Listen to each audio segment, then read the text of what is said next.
Magandang araw.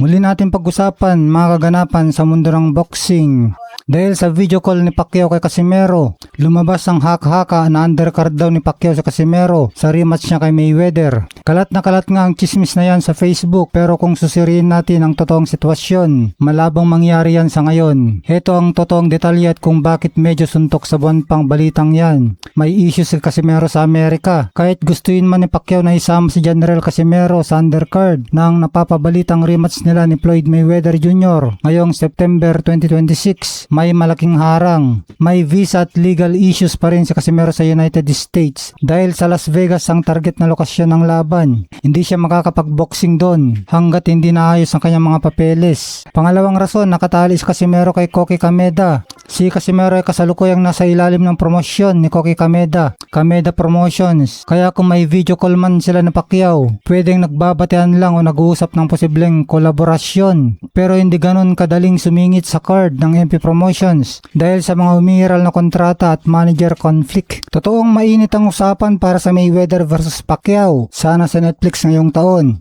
Pero maging ang mismong main event ay nagkaroon pa ng mga issue at usapin sa hatian at kontrata nitong mga nakaraang buwan. Ang mga video call ng mga sikat na boksingero ay madalas ginagamit ng mga vlogger para gawan ng clickbait na kwento hanggat walang opisyal na press conference sa pirmahan ng kontrata mula sa MP Promotions. Ituring muna natin itong purong espekulasyon. Samantala, ayon kay Silver Voice TV, nawala daw pag-asang manalo si Casimero kina Inoue at Nakatani. Hindi daw na-impress si Silver Voice TV kay Casimero sa laban nito kay Luis Nery dahil ipinakita daw ni Casimero na wala siya sa kondisyon. Ayon pa kay Silver Voice TV, he only relied on his strength, yung power niya, tapos yung experience niya. Pero sa mga world caliber halimaw, kila Nakatani at Inoue, wala siyang pag-asa. Ito ang mga punto na naging kritisismo ni Silver Voice TV, issue sa kondisyon at timbang. Sa mga uling laban ni Casimero, kapansin-pansin na nahihirapan na siyang makuha ang tamang timbang, bantamweight at super bantamweight ng maayos. Ang kawalan ng solidong disiplina sa training camp ay pwedeng maging mitsa ng pagkatalo laban sa mga disiplinadong kampiyon. Umaasa lang sa power.